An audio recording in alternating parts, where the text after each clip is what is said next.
What is going on, gunfighters? Saddle up for Gunfighter Life, where we talk about guns, gunfighting, tactics, differences in platforms, as in today, the right way, with God Almighty at the center, Judeo-Christian values, and real-world first-hand experience. A rapid-fire bio. First and foremost, I am a child of God, a servant of God, and a follower of Jesus Christ. That is central in my life, and everything that I do in this podcast is no different. Also, military, Marine Corps combat veteran,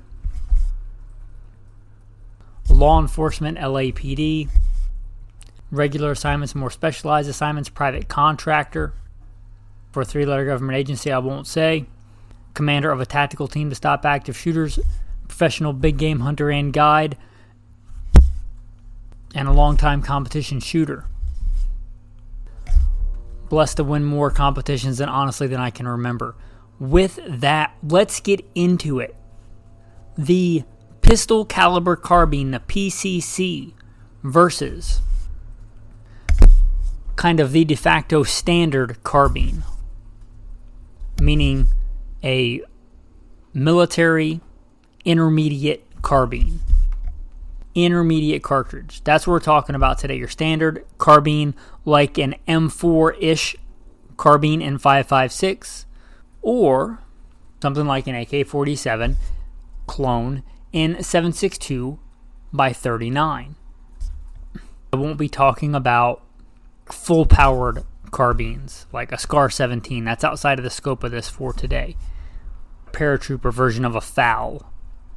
That's not what we're comparing today. This is going to be a lot to compare just with these two. Intermediate cartridge carbines versus the PCC, and more specifically like the new school PCC. I'm not talking the OG PPC today, like a 357 Magnum lever-action carbine or a 44 lever-action carbine. Those kind of skew the lines. Everything today is going to be semi-auto to semi-auto, apples to apples for that. Because when you start talking about full auto, you introduce other stuff, and most people, I think, are not thinking about full auto for their day-to-day. So with that, with those caveats, deep breath, let's dive into the world that is the carbine, and the pistol caliber carbine versus the intermediate caliber carbine. Okay. There's a lot of places I could start here. Where I'm going to start is, I have said before, and forgive me if you've listened to it before, but a lot of people, this might be their first episode. So, a handgun is a compromise. A handgun caliber is a compromise.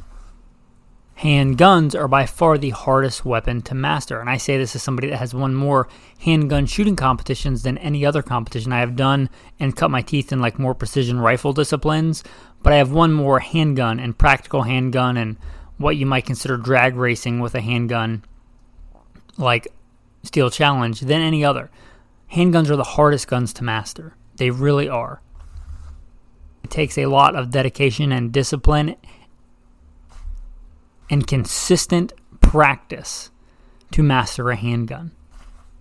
They are not the most effective tool. We carry them because they're what we can conveniently carry on us as far as culture and society and convenience.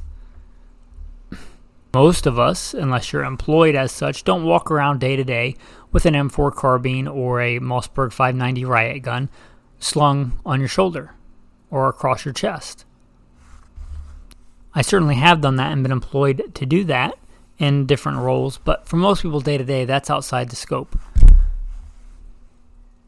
Carry a handgun because it's what we can have on us. And there's a practical limit, without getting ridiculous, like a Desert Eagle, there's a practical limit in what we can carry in a semi-automatic handgun as far as power goes.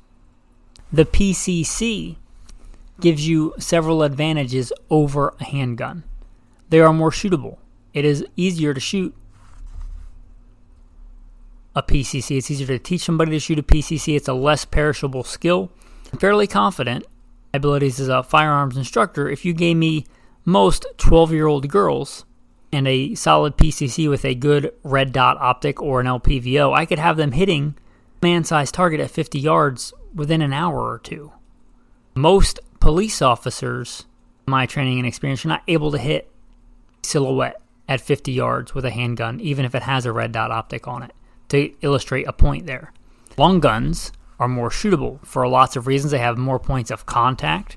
They're more forgiving of errors in marksmanship.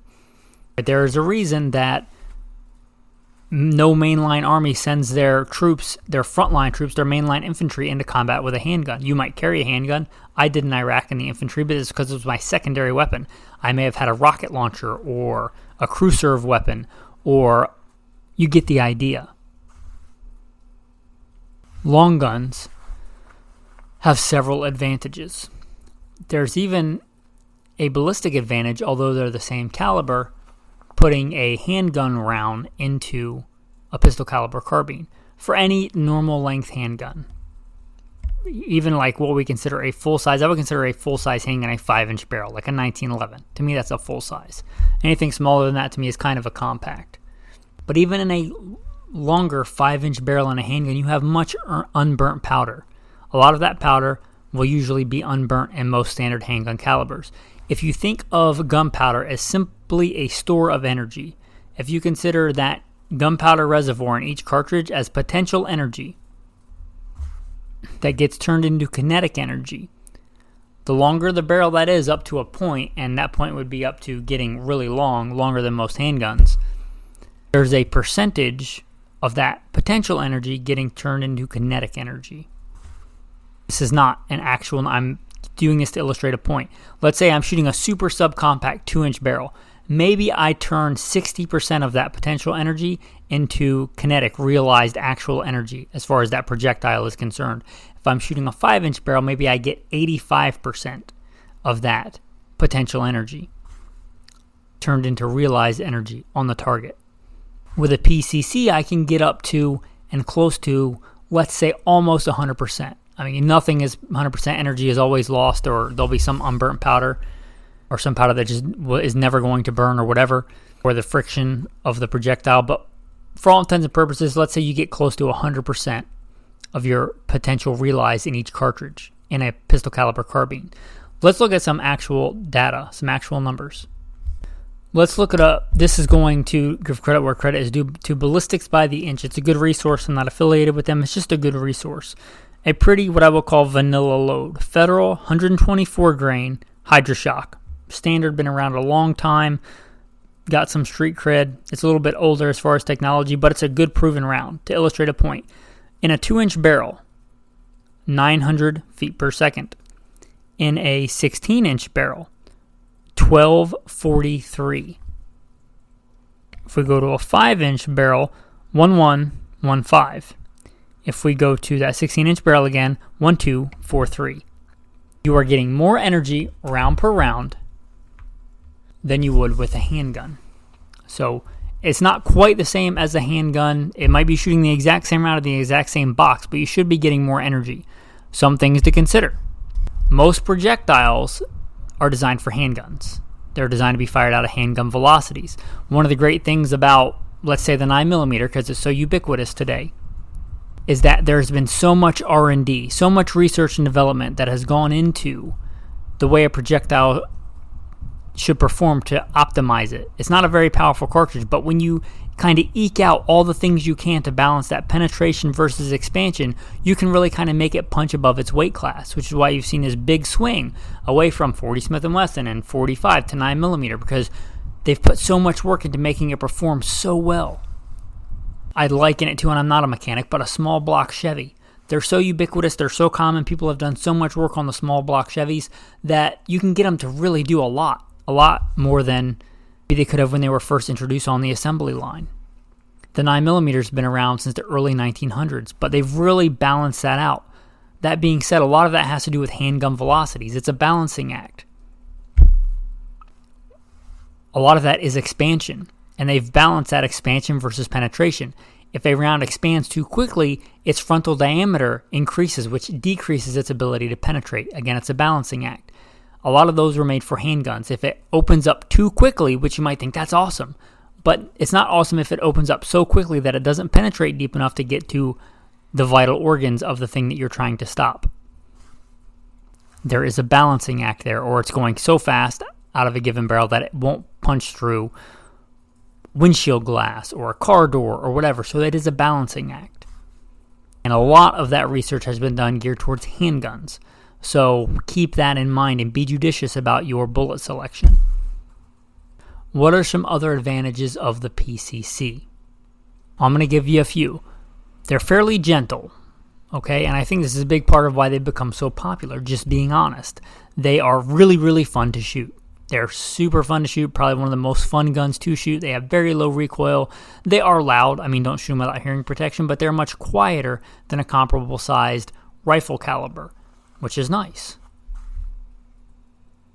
Also, tactical advantage if you're clearing a small room like a bathroom or shooting inside of a car. Still going to be loud, but it's not going to be as loud. We've already covered the shootability. And here is a big one. They're cheaper. If you're comparing round per round, if you're comparing like 9mm to even something cheap like a 223. Considerably less. I used AmmoSeek, which is a good little thing. I don't get any kickbacks or anything from them, but they're a good resource. Consider them like the Expedia or the Travelocity for looking for ammo online. And I could find the cheapest 9mm less than half the cost of the cheapest 5.56. And the 7.62x39, there's not quite the disparity in cost between that and 5.56 like there used to be. There's not a giant swath of super affordable surplus ammo that I'm aware of like there used to be. So it's quite a bit cheaper, right? Less than half at the time of looking it up at the time of this recording. That's a big deal, right? If you want to shoot a lot. Again, one of the big reasons I think they're so popular is they're a lot of fun. Also, more is not always better. You can shoot these in a lot of places where you may not be able to shoot a rifle caliber. That can be an advantage, right? There's a big reason why PCC is a big thing now in USPSA. You can shoot it on the same stages that you shoot a handgun, right? There's its own division. Most steel targets and target arrays are not going to allow that for a rifle round. Also, if you live somewhere in a very urban area where you have to go and shoot at an indoor range. So there are some advantages to the PCC. Many, many advantages when you compare them to a handgun. And some advantages when you compare them to a rifle. Another one I'll touch on is there's less pressure in a handgun round than a rifle round. So a lot of the things you can get away with, like simple straight blowback designs, you're generally not going to get away with in a much higher pressure rifle round. Something like a high point carbine or a Kel-Tec sub 2K are super reliable in a handgun round, but I don't know how big a giant bolt would have to be for a straight blowback in a rifle round, but it would be massive. So you're dealing with lower pressure rounds. Now let's talk about what I would consider like a standard carbine, a M4-ish clone, an M4 family, your standard 5.56. Okay, we're talking apples and oranges here. There is no real comparison ballistically. You're talking a rifle round. A rifle round is much more effective. Going back to that infantry analogy, there's no mainline grunts, no mainline infantry that's sending their Army, their Marine Corps into battle with PCCs, right? And there's a reason for that. They've even kind of looked at maybe the intermediate is not powerful enough, and we see this going back to a full power with the M5 and the M7. But as far as the intermediate caliber goes, it is called intermediate because it is a big step up from a pistol caliber. It might be less than a rifle caliber, but it is a giant leap as far as power and range goes over a PCC. Again, it's apples and oranges. PCCs are fun, they can be effective, they can be more effective than a handgun, but they are not. They're not a rifle, they're not even close to an intermediate rifle caliber. To keep, let's say, apples to apples, that 16-inch, which is going to be in America one of your most common length of barrel because it's the minimum legal, unless you go with a pinned and welded, extension. But you're talking, again, that pretty standard load, 124 grain Federal at 1243. If you look at 16-inch Remington UMC, again, pretty vanilla load, 16-inch at 2943. Again, 1243 versus 2943. Again, you're talking about different grain bullet, but you're not even close in the realm of ballistics. it's just not there. You can't get there from there. No matter how long a barrel you put on a 9mm, it's not going to be a rifle caliber. And unless you go ridiculously shorter than is legal, in the 5.56 7.62 by 39, you're just not even close. It's apples and oranges. The intermediate cartridges is more effective, unless you just go with some harebrained projectile, like you're going with a varmint bullet, like a varmint grenade. This is a really good, semi-jacketed soft point in the PCC, because you could screw up anything and just put the wrong bullet in it.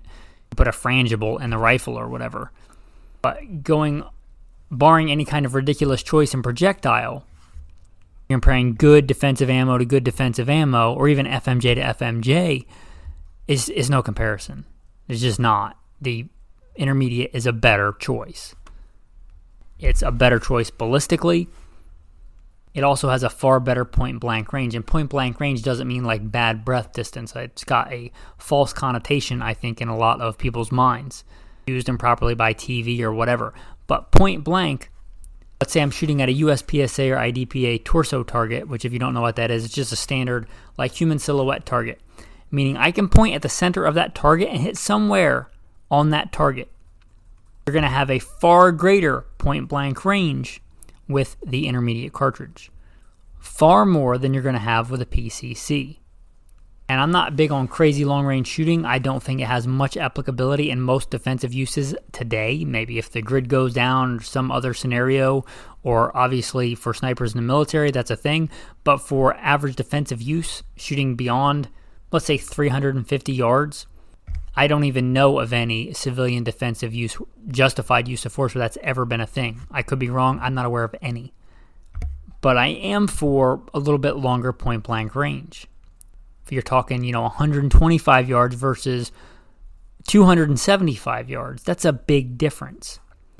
Not that the 9mm or 45 can't be lethal past that, but when you're getting shot at or running from one car to another or running to cover and you have a snapshot opportunity, return fire, you're going to be able to judge distance and say, oh, that guy's not 220 yards away, he's 280 yards away, and I better compensate an extra, 12.7 inches.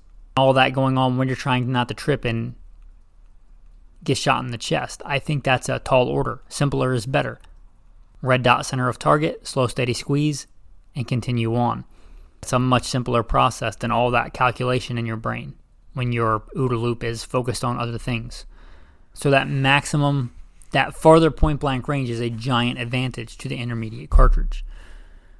Now capacities are going to be fairly similar. You're talking 30-ish rounds for a standard magazine and an AK or an AR, and you're talking, it's easy to get 30, 33 round magazines in a PCC. And you can go with 20 and versus 20 or 10 versus 10 if you're legally restricted, unless it's somewhere like Canada where you're talking, they limit your rifle rounds to 5 and your handgun rounds to 10. Then maybe you got a discussion on your hands. And again, there are some advantages to a PCC, but ballistically, again, you're talking apples and oranges. The intermediate cartridge is the main squeeze for pretty much every infantry at this time, every frontline infantry with a few exceptions in the world. And has been that way since the Cold War.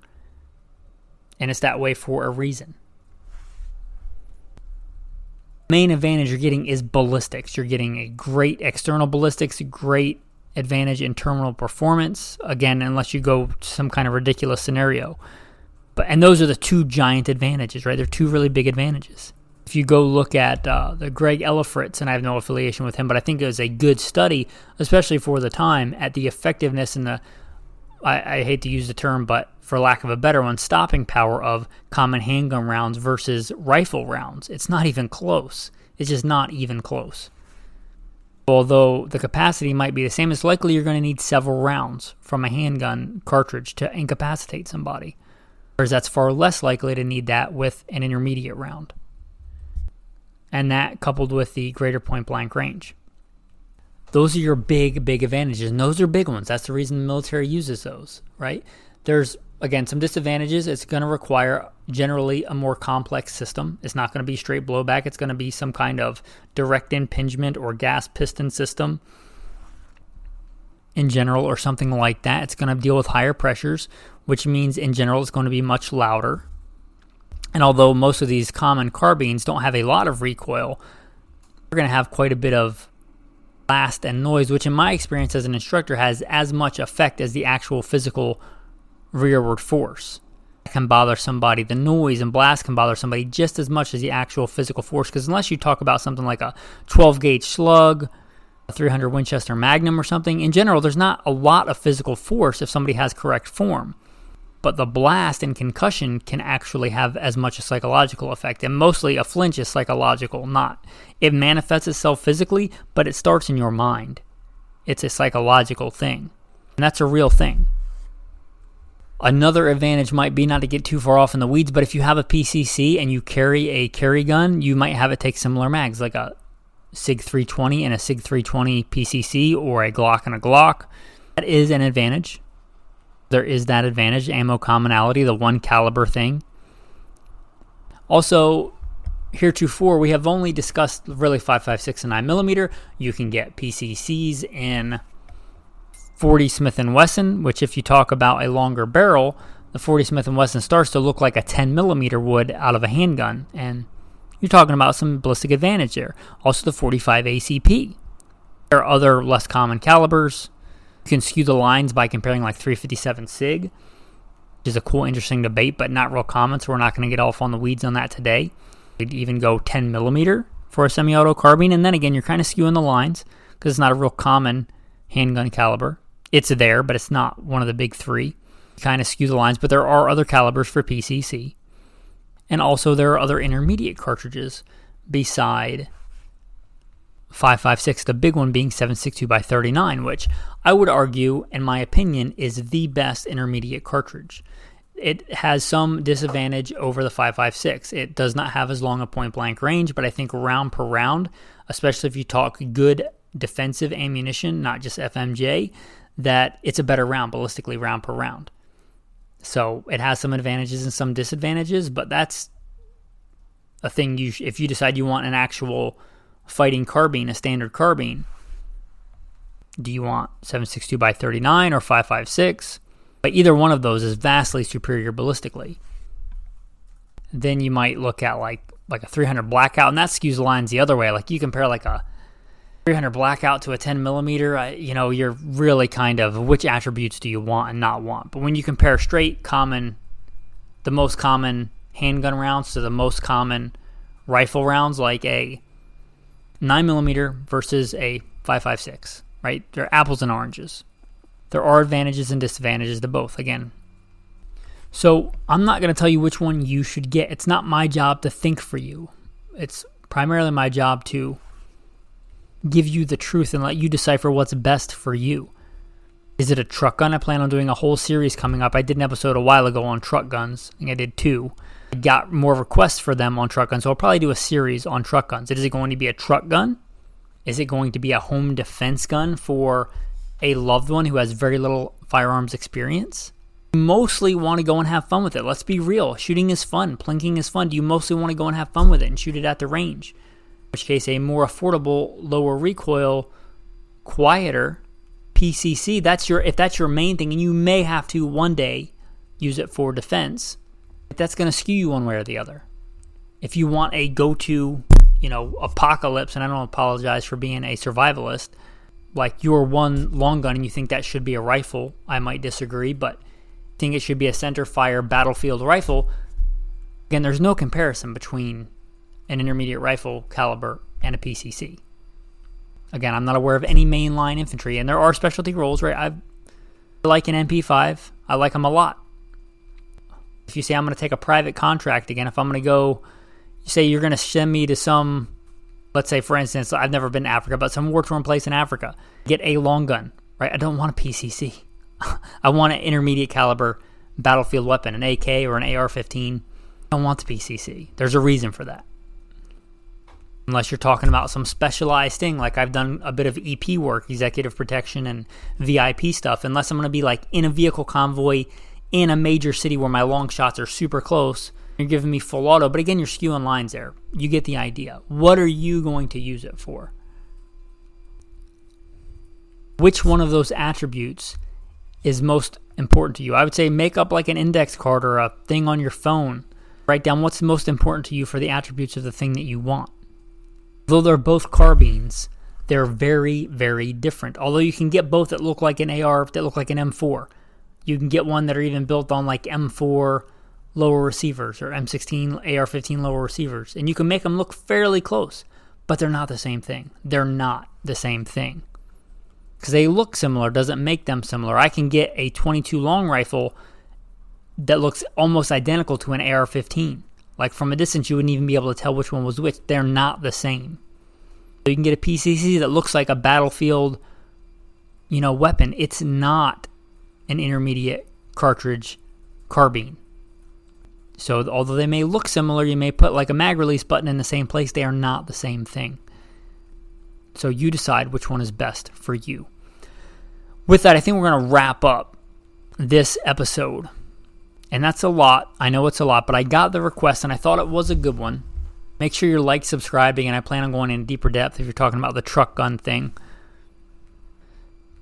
But make sure you're subscribed. If you like this podcast and you want to support, for as little as $1, you can support. Consider becoming a patron. Also, if you don't want to deal with Patreon and you don't want any insider content, and you don't want to be part of the insider chat, you can just drop whatever you want on Venmo. There's a Venmo link. Fraction of the cost of a box of ammo, you can support the show. Hopefully you consider this knowledge worth something. Hopefully you appreciate that I'm not taking sponsors here. I'm not like, oh, you should buy the next ABC company pistol caliber carbine. It's the best because they sent it to me for free and paid me a bunch of money to tell you how great it is. Right? That's not what I'm trying to do here. I want you to be well armed, well trained, effective. The prime directive, I believe, of these podcasts, to make godly men strong and strong men godly. And I don't want to take a bribe. For a bribe blinds the eyes of the wise and twists the words of the righteous, the Bible says. If you want to support that, support the message, support making godly men strong and strong men godly without taking bribes, consider becoming a patron, supporting, giving on Venmo. Anyway, with that, let us roll into the tactical tip of the day. Now, this came up in our Patreon chat. We talk hopefully about theological stuff and Bible verses a lot, and we talk about guns obviously a lot on Patreon. And this came up, and I'm not even going to say which gun it was about, but somebody sent me a link and said, what do you think about this gun? And I'm not going to even name the name or the model, but it was one of these new, supposedly, and I don't think they use this term, but I'm going to use it because I see a lot, game changer in the AR world. This thing that they do is different than every other thing that's ever been done on the AR. It doesn't even have to be this maker model or this particular thing. I'm not even going to mention what it is because it's irrelevant to this tactical tip. Again, what do you want it to do? Is this a range toy? Is this just something to have fun with and see how it compares to other ARs? Or is it a life-saving implement for defense, for survival, for any kind of serious use? In which case, think about, do you want the potentially maybe fractions of a % better thing that may or may not work that is not proven? Or do you want the proven reliable thing? Do you want this new thing that may be better? Do you want, and I'm just picking one, the Colt 6920, right? The Colt M4, civilian version, the semi-auto M4 that's been proven for decades and decades and decades. And all the little things that may have come up with it, they fixed decades ago. And it's pretty much remained the same because it works. It's not even my favorite platform. The AR-15 is not even my favorite gun. But if you're going to get one, do you want the next new game changer thing? And the answer may be yes. Maybe you're getting it for competition. And the fact that this model has a bigger magazine well, or this model has hydraulic buffer tube, and that wasn't even the thing the guy brought up, but you get the idea. If that is going to give you a little bit of advantage, yeah, then that might be your top criteria. But if it's going to be a life-saving thing, if you're going to trust your life and the 6-year-old girl that may be there and the people you love the most in this world, their lives, you're going to trust it to this platform? Do you want the new hotness that may give you a slight advantage, or do you want the proven reliable thing that, as far as any mechanical thing that humans make, is pretty well known and proven and reliable?